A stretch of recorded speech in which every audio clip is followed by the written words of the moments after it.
മലയാളത്തിന്റെ താരരാജാവിന്റെ മകനുമായി ഇത്രയ്ക്ക് കട്ടയ്ക്ക് പിടിച്ചിരുന്ന ഒരു പെൺകുട്ടി, നമ്മുടെ എല്ലാവരുടെയും സ്വന്തം മലയാളികളുടെ പ്രിയപ്പെട്ട ജയേച്ചിയാണ് എന്നോടൊപ്പം. നമസ്കാരം.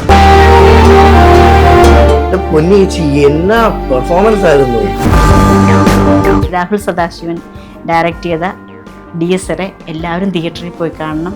ഞാനും അതിലൊരു ക്യാരക്ടർ ചെയ്യുന്നുണ്ട്. പടവും തൂക്കി, ചേച്ചിയുടെ കഥാപാത്രം തൂക്കി കേട്ടോ. മലയാളികളുടെ മണിമുത്തെന്ന് പറയാം പ്രണവ് മോഹൻലാൽ. അതെ, എങ്ങനെ ഉണ്ടായിരുന്നു? ഞാൻ കണ്ടിടത്തോളം വളരെ കൂളാണ്, നല്ലൊരു മകനാണ്. ഈ ഒരു DSR സിനിമയിലോട്ട് ചേച്ചി എത്തുന്നത് എങ്ങനെയാണ്? രാഹുൽ സദാശിവൻ ഇപ്പൊ പീഡിപ്പിക്കണമെങ്കിൽ രാത്രിയുടെ ഒന്നും ആവശ്യമില്ല. ഈ ലൊക്കേഷനിൽ അങ്ങനത്തെ ഒരു മൂഡൊക്കെ ഉണ്ടായിരുന്നു. അതിന്റെ ഒരു മൊത്തത്തിൽ അന്തരീക്ഷമൊക്കെ കാണുമ്പോൾ നമുക്ക് തോന്നും. പക്ഷെ ആളുകളുടെ പോസിറ്റിവിറ്റി കൊണ്ട് നമ്മൾ എനർജറ്റിക് ആവും. ഈ ചേച്ചിയുടെ കണ്ണിനൊരു ഭയങ്കര അട്രാക്ഷൻ ഉണ്ട്. ഉണ്ടോ? എനിക്ക് ഫീൽ ചെയ്ത് ഇത്രയും സംസാരിച്ചപ്പോ. എന്റെ പോസിറ്റിവിറ്റി ഒക്കെ എടുത്തു. നമ്മളൊരു വൈബാ.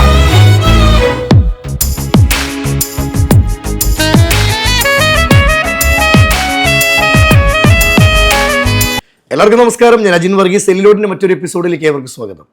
മലയാളത്തിന്റെ താരരാജാവിന്റെ മകനുമായി ഇത്രയ്ക്ക് കട്ടയ്ക്ക് പിടിച്ചിരുന്ന ഒരു പെൺപുലി, DSR എന്ന സിനിമയിലൂടെ മലയാളികളെ അമ്പരിപ്പിച്ച് കഥാപാത്രം ചെയ്ത നമ്മുടെ എല്ലാവരുടെയും സ്വന്തം മലയാളികളുടെ പ്രിയപ്പെട്ട ജയേച്ചിയാണ് എന്നോടൊപ്പം. നമസ്കാരം. എന്റെ പൊന്നേച്ചി, എന്നാ പെർഫോമൻസ് ആയിരുന്നു. പടവും തൂക്കി, ചേച്ചിയുടെ കഥാപാത്രം തൂക്കി കേട്ടോ. വേറെ സംസാരം അതിൻ്റെ അകത്തില്ല. എന്റെ പൊന്നളവ്, ഒരു മര്യാദയൊക്കെ വേണം ഒരു കഥാപാത്രം ചെയ്യും. ഇത് എന്തുവാ ഇത്? അപ്പൊ ആദ്യം തന്നെ നാടകത്തിലൂടെ ആയിരുന്നു തുടക്കം കുറിച്ചത് അല്ലേ? നാടകം ഓരോ സിനിമകളിൽ ചെയ്യുന്ന കഥാപാത്രത്തെ ഹെൽപ്പ് ചെയ്തിരുന്നോ? നാടകം ഹെൽപ്പ് ചെയ്തിട്ടുണ്ട്, പക്ഷെ നാടകം വേറെ, സിനിമ വേറെ. രണ്ടും രണ്ട് തലമാണ്. അപ്പോഴും നാടകത്തിൽ വന്നതിന് സിനിമയാണല്ലോ ലക്ഷ്യം. ഇല്ല, ഞാൻ അങ്ങനെ ഒരിക്കലും പ്രതീക്ഷിച്ചിട്ടില്ല. കാരണം ഈ ഒരു ലെവലിലേക്ക് എത്തുന്നു ഞാൻ ചിന്തിച്ചിട്ടേ ഇല്ല. കാരണം നാടകം ഞങ്ങൾ എഗ്രിമെന്റ് പ്രകാരമാണ് ചെയ്യണത്. 1 year ആണ്. അപ്പോൾ 6 മാസം അടുപ്പിച്ച നാടകമുണ്ട്. അത് കഴിയുമ്പോൾ ബാക്കി റിഹേഴ്സൽ പരിപാടികൾ, വീട്ടിലെ പരിപാടികളൊക്കെ കഴിഞ്ഞിട്ട് നമ്മൾ സിനിമയെ പറ്റി ഇങ്ങനെ എല്ലാ സിനിമകൾ പോലും കണ്ടിട്ടില്ല. ഇടയ്ക്ക് വല്ലപ്പോഴും TV-യിലൊക്കെ ഇരുന്ന് കാണുന്നതൊക്കെ ഉള്ളൂ. ഇത് ചേച്ചിയുടെ ഇന്റർവ്യൂ കാണുമ്പോൾ പലരും ചിന്തിക്കും, നമ്മുടെ ഫഹദ് ഫാസിലിനോടൊക്കെ അഭിനയിച്ചല്ലോ, ഒരുപാട് പടത്തിൽ അഭിനയിച്ചല്ലോ, ഈ സിനിമയുമായിട്ട് എന്തിനാണ് ചേച്ചി ഞാനും ഇരിക്കുന്നത്? പക്ഷെ എൻ്റെ പൊന്നു മക്കളെ, ഒന്ന് കണ്ടു നോക്ക്, ആരാ ഇതെന്ന് അറിയാൻ പറ്റുമല്ലേ? ശരിക്കും ഭയങ്കര സന്തോഷം. ഇനി ഇപ്പൊ DSR സിനിമയിലോട്ട് വരുന്ന സമയത്ത് ഒരു കാലഘട്ടത്തിൽ നിനക്ക് അഭിനയിക്കാൻ അറിയാവോ, നിന്റെ അച്ഛൻ അത്രയും പോലും നിനക്ക് കഴിവില്ല ഒന്നടങ്കം ട്രോളിയ മലയാളികൾ തന്നെ കൈയടിച്ചൊരു കഥാപാത്രവും മലയാളികളുടെ മണിമുത്തെന്ന് പറയാം പ്രണവ് മോഹൻലാൽ. എങ്ങനെ ഉണ്ടായിരുന്നു? പ്രണവ് ഞാൻ കണ്ടിടത്തോളം വളരെ കൂളാണ്, നല്ലൊരു മകനാണ്. നമുക്കൊരു മകനെ പോലെ തന്നെ ഫീൽ ചെയ്യും. ഒരു താരജാടയും ഇല്ല. ഞാനൊരു ഇന്റർവ്യൂവിനാണെങ്കിൽ പോലും കോട്ടയത്ത് ധ്യാൻ ശ്രീനിവാസന്റെ പോകാൻ നേരത്ത് പ്രണവ് മോഹൻലാൽ അതിൽ അഭിനയിക്കുന്നുണ്ട്. അപ്പൊ ഞാൻ നോക്കുമ്പോൾ ഒരു സാധാരണക്കാരനെ പോലെ ഒരാൾ വന്ന് പാത്രമൊക്കെ കഴുകി, അതൊക്കെ ചിന്തിക്കുമ്പോൾ ശരിക്കും ഒന്നും അല്ലെന്ന് നമ്മൾ ചിന്തിച്ചു അല്ലേ? ഫുഡ് കഴിക്കാൻ ഞാനൊക്കെ പോയിരിക്കും, പക്ഷെ ആള് കൂളായിട്ടാണ് വന്നിരിക്കലും പോയി നിൽക്കലും ഒക്കെ. നമ്മൾ വിചാരിക്കും കൊച്ചിനെന്തിനാ അങ്ങനെ ചെയ്യണേ. ഇത് പ്രണവ് തന്നെ ആണോ അല്ലേ? ഞാൻ വരുമ്പോ ചേച്ചി ഇരുന്നോ എന്നൊക്കെ പറഞ്ഞിട്ട് ഏറ്റൊക്കെ തരും. അപ്പോൾ നമ്മൾ വിചാരിക്കും, ഈശ്വര ഇതിങ്ങനെ ഇത്രയും വിനയം നമ്മൾ ആള് അങ്ങനെയാണോ, അതിന് ചെയ്യണതാണോ? പക്ഷെ അല്ല, ആളങ്ങനെ ചെയ്യണതല്ല, അങ്ങനെ തന്നെയാണ്. ഈ ഒരു DSR സിനിമയിലോട്ട് ചേച്ചി എത്തുന്നത് എങ്ങനെയാണ്? എന്നെ സിദ്ധാർത്ഥ് ഇതില് ചീഫ് പുള്ളി വിളിക്കുകയായിരുന്നു. അപ്പോൾ മീറ്റിങ്ങിന് വിളിച്ചു. ഫസ്റ്റ് മീറ്റിംഗ് കഴിഞ്ഞു, കഥയെല്ലാം പറഞ്ഞു. രാഹുലാണ് കഥ പറഞ്ഞത്. അത് കഴിഞ്ഞിട്ട് ഒരു സെക്കൻഡ് മീറ്റിംഗ് കൂടി ഉണ്ടായിരുന്നു. അപ്പോൾ നമുക്ക് ഇതിനകത്ത് നല്ലൊരു ക്യാരക്ടറുണ്ട്, അപ്പോൾ അത് ചെയ്യാൻ ചേച്ചി ഓക്കെ ആണെങ്കിൽ ഞങ്ങൾ ഓക്കെയാണ്. വേറൊരാൾ ഇതിന് വേണ്ടിയിട്ട് നമ്മൾ മനസ്സിൽ വിചാരിച്ചിട്ട് പോലും ഇല്ല എന്ന് പറഞ്ഞു. അപ്പം നമ്മൾ ഓക്കെ ആണല്ലോ എന്തായാലും. അവർ വിശ്വസിച്ച കഥാപാത്രത്തെ അതിലേറെ വിശ്വസിച്ച ചേച്ചി കൊടുത്തു കഴിഞ്ഞു കേട്ടോ, എന്നെ കൊണ്ട് പറ്റാവുന്ന രീതിയിൽ. അപ്പൊ ഈ ഒരു കഥാപാത്രം ചേച്ചിയെ തേടി വന്നപ്പം ടെൻഷൻ ഉണ്ടായിരുന്നോ? ടെൻഷൻ ഉണ്ടാവും. പിന്നെ കാരണം രാഹുൽ സദാശിവൻ എന്ന് പറഞ്ഞ ഒരു ലെജൻഡ് ഡയറക്ടറുടെ കൂടെ ചെയ്യാൻ, അതിനു മുമ്പ് ചെയ്തു വെച്ചേക്കുന്ന പടമൊക്കെ ചില്ലറ പടമല്ല. അല്ല.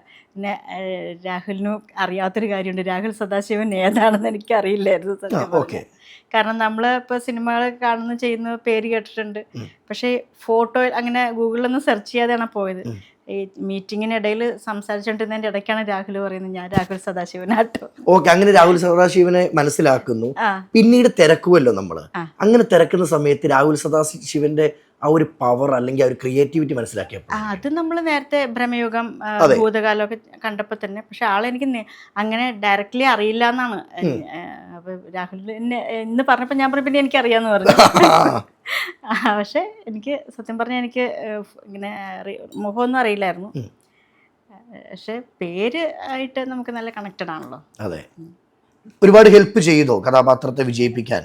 പിന്നെ രാഹുൽ ഇങ്ങനെ പറയുന്നുള്ളൂ ചേച്ചി ഇന്നതാണ് സംഗതി. പിന്നെ എനിക്ക് സ്ക്രിപ്റ്റ് നേരത്തെ തന്നിട്ടുണ്ടായിരുന്നു. അപ്പം നമ്മൾ ചെയ്യുന്നത് അദ്ദേഹം വിചാരിച്ച ഒരു സിങ്ക് ഉണ്ടായിരുന്നു. എൻ്റെ പൊന്നി ചേച്ചി, ഇനി ഇങ്ങനത്തെ പടങ്ങൾ ചെയ്യല്ല കേട്ടോ. എന്നാലും കുറച്ചൊക്കെ എങ്ങനെയൊക്കെ തിയേറ്ററിൽ പോയിരിക്കും. ഇതെന്തുവാ ഇത്? അതോടൊപ്പം തന്നെ ഒരു നായിക ആകാനുള്ള ലുക്കൊക്കെ ഉണ്ട് കേട്ടോ. പിന്നെ ഈ ഇന്റർവ്യൂ കഴിയുന്നോട് ഒരു നായികയായിട്ട് വരട്ടെ. ഞാൻ നായികയാണ് എൻ്റെ ഭർത്താവിൻ്റെ. ഭർത്താവിന് ഭാര്യ അല്ലേ നായിക? ഭർത്താവാണ് ഏറ്റവും കൂടുതൽ ജീവിത സപ്പോർട്ട് നിങ്ങൾക്ക്, സത്യമാണോ? അതെ, ആണ്. അതില്ലാതെ എൻ്റെ കൈ പിടിച്ചില്ലെങ്കിൽ എനിക്കൊരു ധൈര്യമില്ല. ഒരുപക്ഷെ ഭർത്താവിന് പറയാം സിനിമയിൽ പോണോ, അല്ലെങ്കിൽ നമുക്ക് വീട്ടിലൊക്കെ സന്തോഷമായിട്ട് ജീവിച്ചാൽ പോരെ. പക്ഷെ അതൊന്നും അല്ലാതെ നീ അഭിനയിക്കണം. അതിലുപരി ഭർത്താവ് ഒരു ആർട്ടിസ്റ്റാണ്. അപ്പൊ പരിചയപ്പെടുത്തുക. എൻ്റെ ഭർത്താവിൻ്റെ പേര് നാരായണക്കുറുപ്പ്, പ്രൊഫഷണൽ ഡ്രാമ ആർട്ടിസ്റ്റാണ്. ഞങ്ങൾ 22 വർഷത്തോളമായിട്ട് പ്രൊഫഷണൽ ഡ്രാമ ചെയ്തുകൊണ്ടിരിക്കുകയായിരുന്നു. അതിൻ്റെ ഇടയ്ക്കാണ് ഞങ്ങൾക്ക് സിനിമ വന്നത്. ആൾ 3 വർഷം ഒറ്റയ്ക്കാണ് നാടകം ചെയ്തുകൊണ്ടിരുന്നത്. അപ്പം ഞാൻ സിനിമ ചെയ്തുകൊണ്ടിരുന്നത്. ഞങ്ങളങ്ങനെ 2 സിനിമ നാടകം ചെയ്യുകയാണെങ്കിലും ഞങ്ങൾ നാടകം കഴിഞ്ഞിട്ട് ആൾ റൂമിലേക്ക് വരും. അങ്ങനെ ഓട്ടത്തോടോട്ടമായിരുന്നു ചേട്ടായി. രണ്ടുപേരും ബിസിയാ. ചേട്ടൻ വന്നിട്ട് അങ്ങോട്ട് ചോദിച്ചതാണോ പോരുന്നത് എൻ്റെ കൂടെ എന്ന്? അങ്ങനെയൊക്കെ പറയാം. ചേച്ചി ഇനി പടത്തിലോട്ട് വരുന്ന സമയത്ത് നാടകത്തിൽ നിന്ന് ആദ്യം സിനിമയിലോട്ട് വരുന്നത് എങ്ങനെയാണ്? കഥാപാത്രങ്ങൾ ഓരോന്നായിട്ട് സെലക്ട് ചെയ്യുന്നത് എങ്ങനെയായിരുന്നു? ഞാൻ നാടകത്തിൽ നിന്ന് കൊറോണ ടൈമിൽ അതിന് മുന്നേ ജല്ലിക്കെട്ട് നമ്മുടെ കട്ടപ്പനയിലായിരുന്നു അതിൻ്റെ ഷൂട്ട്. ആ സമയത്ത് ഹസ്ബൻഡും കുറച്ച് ഫ്രണ്ട്സൊക്കെ ഉണ്ടായിരുന്നു. അവർ ഓഡിഷൻ ചെയ്യാൻ പോവാ, നീ വരുന്നോ എന്ന് ചോദിച്ചു. ഞാൻ പറഞ്ഞു ഞാൻ വരത്തില്ല, എനിക്ക് പേടിയാണ്. കാരണം ഇതെന്താണെന്ന് അറിയില്ലല്ലോ നമുക്ക്. ഞാൻ വരില്ല. അപ്പം ചേട്ടൻ എൻ്റെ അടുത്ത് പറഞ്ഞു നീ എനിക്കൊരു കൂട്ട് വരാൻ പറഞ്ഞു. അങ്ങനെ കൂട്ട് പോയതാണ്. അപ്പം ടിനു എൻ്റെ അടുത്ത് ചോദിച്ചു, ടിനു പാപ്പച്ചൻ പുള്ളി എൻ്റെ അടുത്ത് ചോദിച്ചു ചേച്ചി ഒരു ഫോട്ടോ എടുത്തോട്ടെ എന്ന് ചോദിച്ചു. അപ്പം ഞാൻ എടുത്തോളാൻ പറഞ്ഞു.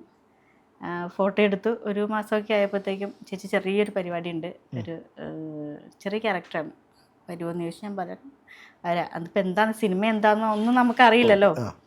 അങ്ങനെ പോയി നിന്ന് 3ാമത്തെ ദിവസമാണ് പോത്തോടി. ഒരു ബാങ്കിലെ മാനേജറുടെ ക്യാരക്ടറായിരുന്നു. പോത്തോടി വന്നത് 3ാമത്തെ ദിവസമാണ്. 3 ദിവസം ഞങ്ങൾ വെയിറ്റ് ചെയ്ത് അവിടെ ഇരുന്നു. പോത്ത് വന്നു, സീൻ കഴിഞ്ഞു. ഈ ഒരിടത്തും ഇരിക്കുന്ന സീനൊന്നുമില്ല, എല്ലാ ഓട്ടവും നടത്തവും വെട്ടും കുത്തും അല്ലേ?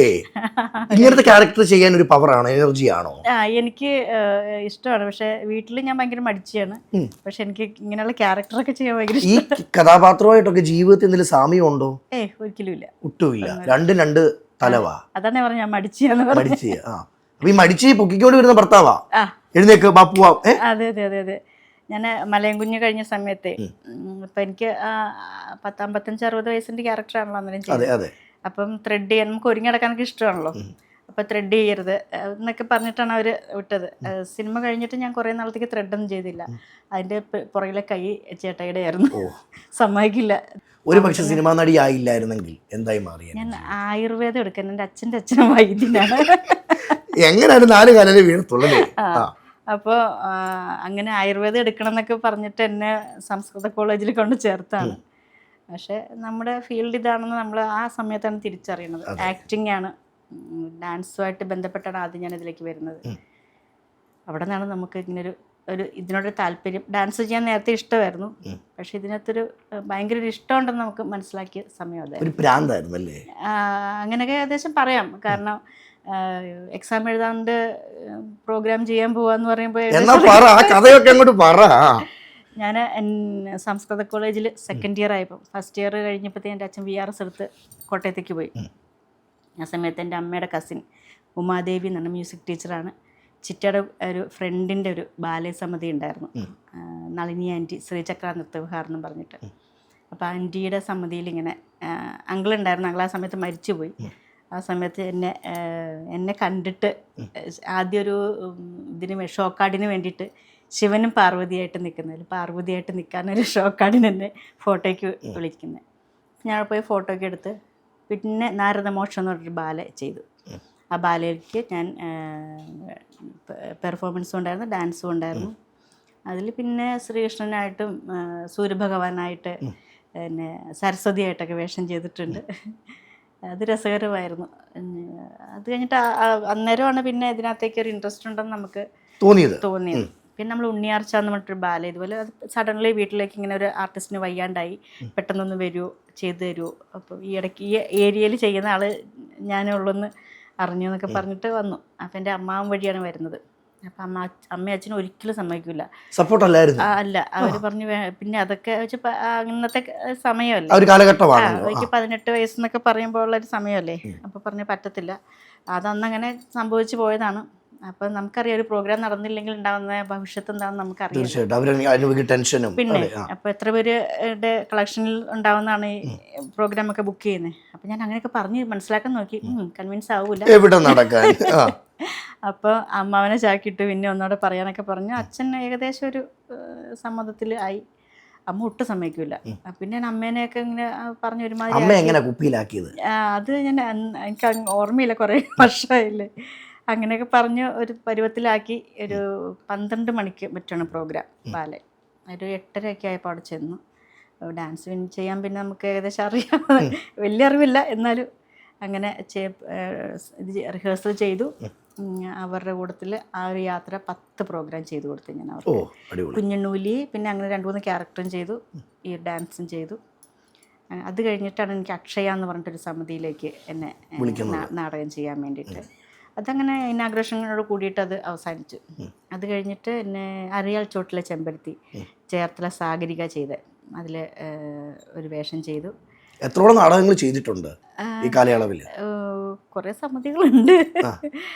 ലാസ്റ്റ് ഞാൻ നിർത്തുന്നത് ഡ്രാമാനന്ദം എറണാകുളം, മഴ ബാക്കി വെച്ച് നമ്മുടെ 2018 വെള്ളപ്പൊക്കവും പരിപാടികളൊക്കെ അത് സബ്ജക്റ്റ് ആക്കിയിട്ടുള്ള ഒരു നാടകമാണ് ചെയ്തത്. അത് 2 വർഷം ചെയ്തു. 2ാമത്തെ വർഷമാണ് കൊറോണ വരുന്നത്. ഈ നമ്മുടെ ഈ പടം തിയേറ്ററിൽ ഇപ്പം നിറഞ്ഞ് ഓടിക്കൊണ്ടിരിക്കുകയാണ്. ഈ ഷൂട്ടിംഗ് കഴിഞ്ഞ് ഇപ്പം ഇടയ്ക്ക് ഒരു അത് പറയാൻ മിസ്സായി പോയി. അതായത് പിന്നെ അത് കഴിഞ്ഞിട്ട് ഞാൻ ചങ്ങനാശ്ശേരി സൃഷ്ടി എന്ന് പറഞ്ഞിട്ട് പ്രതിഭ ഒരു യാത്രയുടെ ആരംഭം, അവിടെ നിന്നാണ് പ്രൊഫഷണൽ ഡ്രാമ സ്റ്റാർട്ട് ചെയ്യുന്നത്. പിറ്റേ വർഷത്തെ കഥയാണ് രസകരം. പിറ്റേ വർഷമാണ് എൻ്റെ കല്യാണം നടക്കുന്നത്. അത് വിട്ടുപോയാലേ ശരിയാവില്ല. അവിടെയാണ് ചങ്ങനാശ്ശേരി സൃഷ്ടി എന്ന് പറഞ്ഞ സമിതിയാണ്.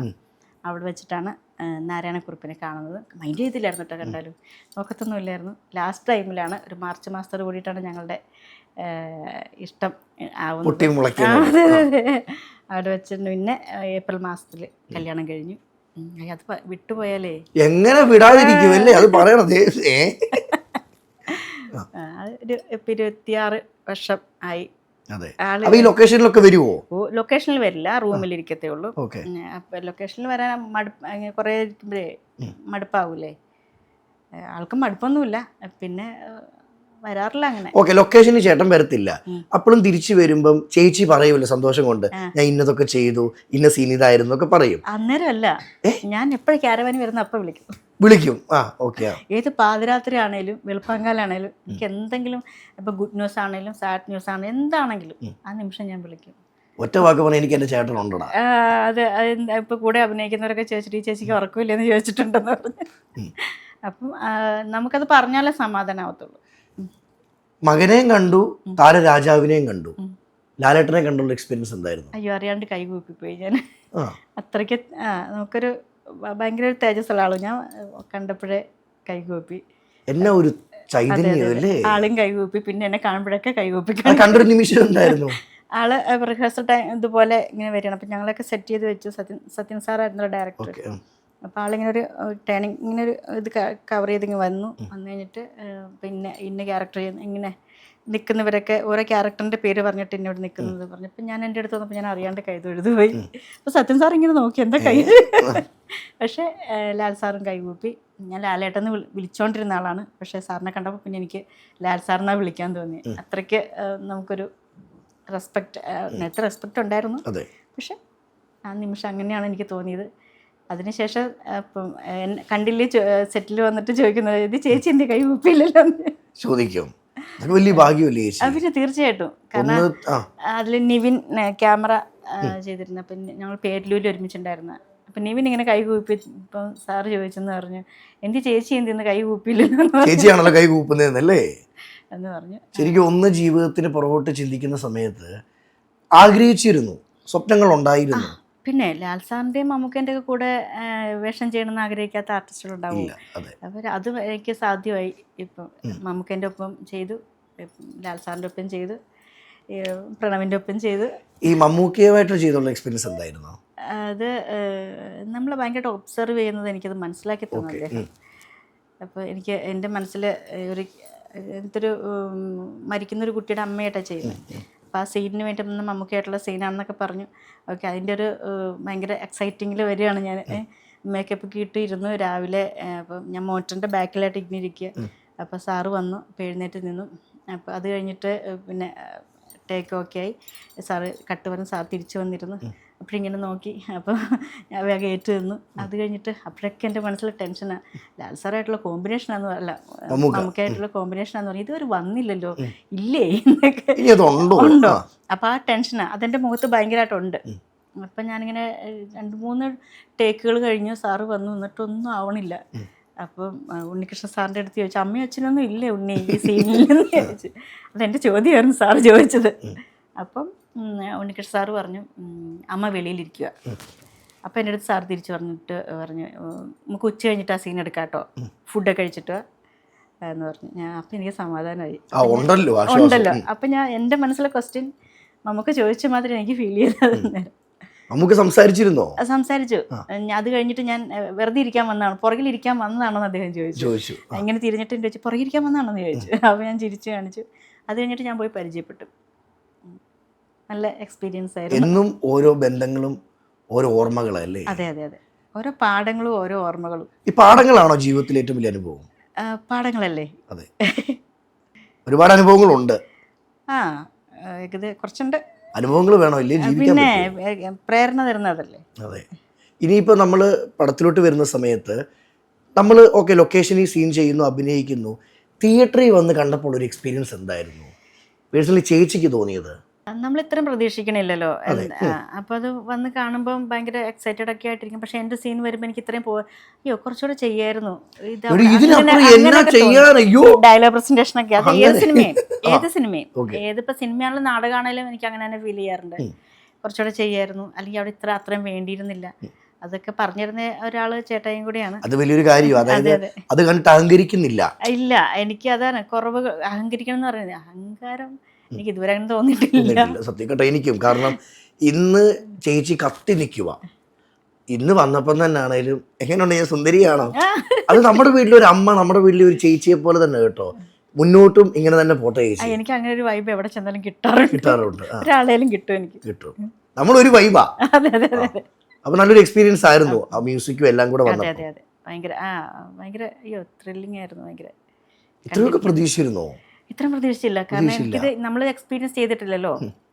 ഭ്രമയോഗം ഭൂതകാലം കണ്ടു, ഓക്കെ. പക്ഷെ ഇത് ഇങ്ങനെ അതിലോട്ട് നമ്മളായിട്ട് ഇറങ്ങി തിരിച്ചപ്പോഴാണ് ഇതിന്റെ ഡെപ്ത് മനസ്സിലാവുന്നത്.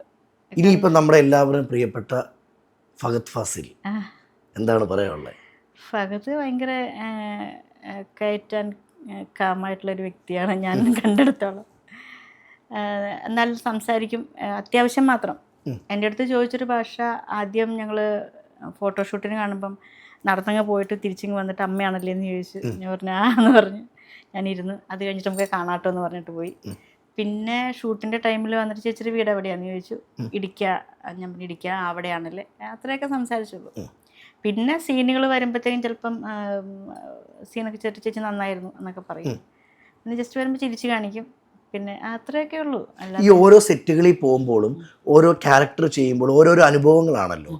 ഇപ്പോഴും എനിക്ക് ഈ ഒരു ക്യാരക്ടർ ചെയ്യണമെന്നൊരു ആഗ്രഹമുണ്ട്, അങ്ങനെ ചോദിച്ചാൽ ഏതായിരിക്കും? അങ്ങനെ എനിക്കില്ല. കാരണം കിട്ടുന്ന ക്യാരക്ടർ എന്നെ കൊണ്ട് മാക്സിമം പറ്റുന്ന പോലെ ചെയ്യാം. അതിനകത്ത് എനിക്ക് ഇന്നത് വേണമെന്നൊന്നുമില്ല. കാരണം എനിക്കുള്ളൊരു ഇതെന്ന് വെച്ചാൽ ആ കഥയിൽ എന്തെങ്കിലും ഡെപ്ത് ഉണ്ടാവണം നമ്മുടെ ക്യാരക്ടറിന്. കാരണം ആളുകൾ നമ്മൾ ഓർത്തിരിക്കണം.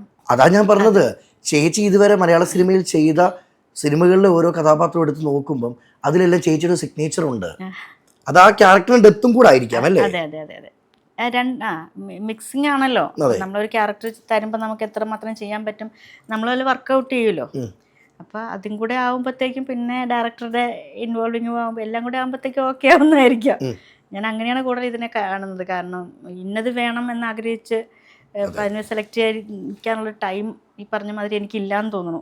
കാരണം ഇപ്പം സിനിമ എന്ന് പറയുന്ന ഒരു ഭാഗ്യമാണല്ലോ ശരിക്കും പറഞ്ഞാല്. എനിക്ക് അങ്ങനെ തോന്നുന്നു. കാരണം എന്നെക്കാട്ടിലും കഴിവുള്ളവരും അതിലും കഴിവുള്ളവർ എത്രയോ പേര് വെളിയിൽ നിൽപ്പുണ്ട്. പക്ഷെ ഇതിൽ സെലക്റ്റീവായ ആളുകൾക്ക് മാത്രമേ കിട്ടുന്നുള്ളൂ. സത്യം.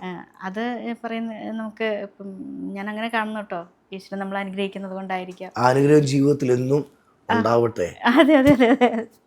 ഈ പടം ഇറങ്ങിയതിന് ശേഷം കൂടെ പഠിച്ച കൂട്ടുകാരികൾ, നാടകത്തിലുള്ളവർ, ജനങ്ങൾ എന്തൊക്കെ വിളിച്ചു പറഞ്ഞു? അല്ലെങ്കിൽ നടന്മാരാരെങ്കിലും വിളിച്ചിരുന്നോ? കുറേ പേര് വിളിച്ചു. പക്ഷെ നടന്മാർ പ്രധാനം അതായത് ഇപ്പം നിലവിൽ പ്രധാനപ്പെട്ട നിൽക്കുന്നവരാരെയും വിളിച്ചില്ല. പിന്നെ ലേഡീസ് വിളിച്ചിട്ടുണ്ട്. ലിജോ മോള് പറഞ്ഞു എൻ്റെ അടുത്ത്. അങ്ങനെ നിഖില അന്ന് തന്നെ പറഞ്ഞിരുന്നു. അങ്ങനെ പിന്നെ അന്ന് കണ്ട ഡയറക്ടേഴ്സ് 2-3 പേരൊക്കെ പറഞ്ഞു. പിന്നെ കോൾ ചെയ്തില്ലായിരുന്നു. പിന്നെ ഫ്രണ്ട്സ്, പിന്നെ ഫീൽഡിൽ നിൽക്കുന്ന കുറച്ച് പേരൊക്കെ, അതായത് ഇപ്പം നമ്മൾ ഓരോ പടങ്ങൾ ചെയ്യുമ്പോൾ ഉണ്ടായിരുന്ന ആളുകളൊക്കെ വിളിച്ചിട്ടുണ്ട്. പിന്നെ ഫ്രണ്ട്സൊക്കെ കുറേ പേര്, നാടകക്കാര്, ഫ്രണ്ട്സ്. അവർ കണ്ടിട്ട് എന്താ പറഞ്ഞത്? ഭയങ്കര ഗംഭീരമായിരുന്നു, ഇത്രയും പ്രതീക്ഷിച്ചില്ല, നന്നായിരുന്നു എന്നൊക്കെ പറഞ്ഞു. ഇതൊക്കെ സാമ്പിള് വെടിക്കട്ടല്ലേ, അങ്ങോട്ട് വരാൻ പോകുന്നേ ഉള്ളൂ. ഇനിയും പുതിയ പ്രൊജക്ടുകൾ എന്തൊക്കെയാണ്? പുതിയത് ഇനിയിപ്പം ഡിസംബറിലാണ് സ്റ്റാർട്ട് ചെയ്യുന്നത്. ഇങ്ങനെ 2 മൂവി ഉണ്ട്. എൻ്റെ സർപ്രൈസ് ആണോ? നമ്മൾ വെളിവിടുന്നത് ശരിയല്ലല്ലോ എന്ന് ഓർത്തിട്ട് വീണ്ടാതിരിക്കുകയാണ്. നല്ല പരിപാടികളാണ്. അപ്പോൾ അതിന് ഡിസംബറിന് വേണ്ടി വെയിറ്റ് ചെയ്യുകയാണ്. ഇതിപ്പോൾ നവംബറിൽ ഒരു പ്രോജക്റ്റ് പറഞ്ഞിട്ടുണ്ടായിരുന്നു, അത് പോസ്റ്റ്പോൺ ചെയ്തു. അങ്ങനെ പോകുന്നു. രാഹുൽ സദാശിവൻ ഇപ്പൊ പീഡിപ്പിക്കണമെങ്കിൽ രാത്രിയുടെ ഒന്നും ആവശ്യമില്ല, കാരണം ആള് തന്നെ തെളിയിച്ചിട്ടുണ്ട്. അപ്പൊ എങ്ങനെ ഉണ്ടായിരുന്നു ആ സെറ്റിൽ, അല്ലെങ്കിൽ അവിടെ പോയൊരു അനുഭവം? സെറ്റില് അങ്ങനത്തെ രാഹുൽ വളരെ കൂളാണ്. നമ്മളോട് സംസാരിക്കും, കോമഡി പറയും. അപ്പോൾ അതിനനുസരിച്ച് നമ്മളും തിരിച്ചു പറയും. അതൊരു നല്ല രസമായിരുന്നു. പക്ഷെ ഞാൻ കേട്ടത് ആ സെറ്റിൽ കോമഡി പറയാൻ പോലും നമുക്ക് പറ്റാത്തൊരവസ്ഥയായിരുന്നു. അത് പടത്തിന്റെ മൂഡ് അനുസരിച്ച് അങ്ങനെയാണ്. അങ്ങനെ ഒരു അധികം ആളുകൾ, മറ്റു സെറ്റുകളിലെ പോലെ ഒത്തിരി ആളുകളില്ല, സെലക്റ്റീവായ ആളുകൾ മാത്രമേ ഉള്ളൂ. അത് അങ്ങനെ വരുമ്പോൾ നമുക്ക് പിന്നെ അറിയാമല്ലോ, ആ ഒരു അന്തരീക്ഷത്തിലൊക്കെ നമുക്ക് അങ്ങനെ ഒരു ഫീലാണ് വരുന്നത്.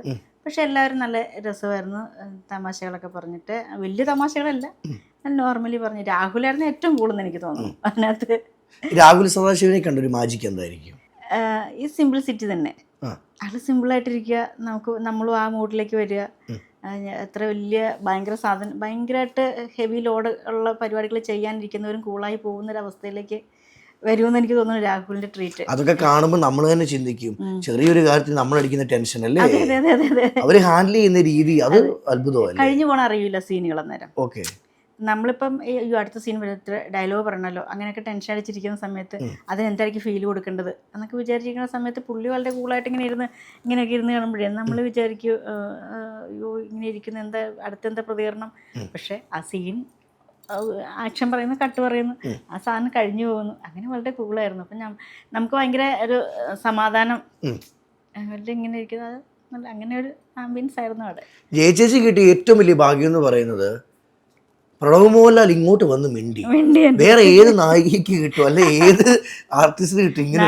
എനിക്ക് ഇഷ്ടപ്പെട്ട് നായിക എന്ന് പറഞ്ഞ ആള്, ഞാൻ വീട്ടിൽ ചായ കൊടുക്കുന്നൊരു സീനുണ്ടല്ലോ. അപ്പം ഞാനവിടെ ഇങ്ങനെ നിൽക്കുകയാണ്.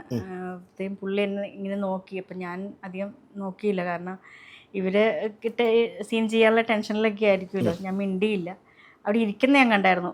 അപ്പോൾ കുറച്ചു നേരം കഴിഞ്ഞപ്പോൾ ഇങ്ങോട്ട് വന്നിട്ട്, ചേച്ചി നമ്മൾ പരിചയപ്പെട്ടില്ല എന്ന് പറഞ്ഞു. ഞാൻ പറഞ്ഞു തിരക്കാണല്ലോ എന്ന് വിചാരിച്ചാണ് ഞാൻ മിണ്ടാതിരുന്നത് വന്നെന്ന് പറഞ്ഞു. അതെ അതെ അതെ അതെ, ചിരിച്ചു കാണിച്ചിട്ട് പോയി. പിന്നെ അപ്പം ഞാനിച്ചിരി കൂളായി, പ്രശ്നമില്ല. പിന്നെ മിണ്ടിയില്ല, പിന്നെ കാണുമ്പോൾ ചിരിച്ചു കാണിക്കും. പിന്നെ അന്നേരം ഒന്നും ഉണ്ടായിരുന്നില്ലല്ലോ. പിന്നെ പിന്നീടാണ് നമ്മൾ കണ്ടത്. നമ്മുടെ മൈൻഡിനെ തന്നെ മാറ്റുന്ന, അല്ലെ പോസിറ്റീവ് നെഗറ്റീവ് ആക്കുന്നത് ഒരു വീടായിരിക്കും, അല്ലെങ്കിൽ നമ്മൾ പോകുന്ന പ്ലേസസ് ആയിരിക്കും. നമ്മൾ തന്നെ പലയിടത്ത് പോകുമ്പോൾ നമ്മൾ ചിന്തിക്കും, ഇതൊരു പ്രേത സെറ്റപ്പ് ആണല്ലോ, അല്ലെങ്കിൽ ഒരു പോസിറ്റീവ് എന്തൊക്കെയോ സംതിങ് ഉണ്ടെന്ന് നമ്മൾ ചിന്തിക്കും. അങ്ങനെ ഒരു ചിന്ത ലൊക്കേഷനിൽ ഏതെങ്കിലും അനുഭവത്തിലുണ്ടോ? ഈ ലൊക്കേഷനിൽ അങ്ങനത്തെ ഒരു മൂഡൊക്കെ ഉണ്ടായിരുന്നു. അതിൻ്റെ ഒരു മൊത്തത്തിൽ അന്തരീക്ഷമൊക്കെ കാണുമ്പോൾ നമുക്ക് തോന്നും.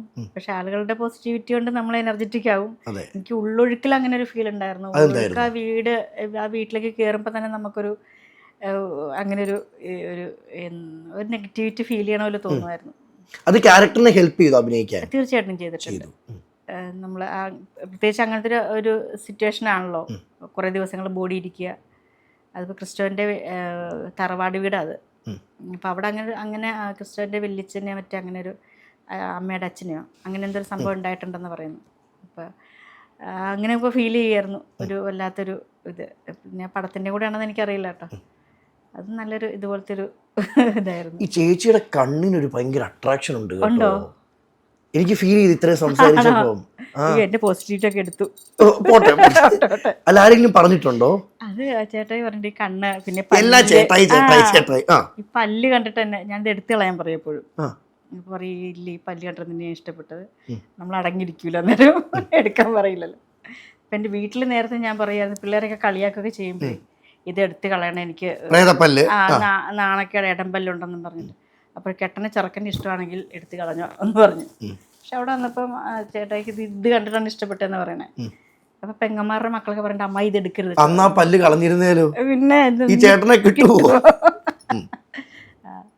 ഏതൊക്കെ നടന്മാരോട് ഇന്ന് അഭിനയിച്ചു? ചാക്കോച്ചൻ, ചാക്കോച്ചൻ്റെ കൂടെ 2 പടം ചെയ്തു. ഡ്യൂട്ടി, ഗർറ, പിന്നെ ഫഹദ്, പിന്നെ പെപ്പയുടെ കൂടെ 2 പടം ചെയ്തു.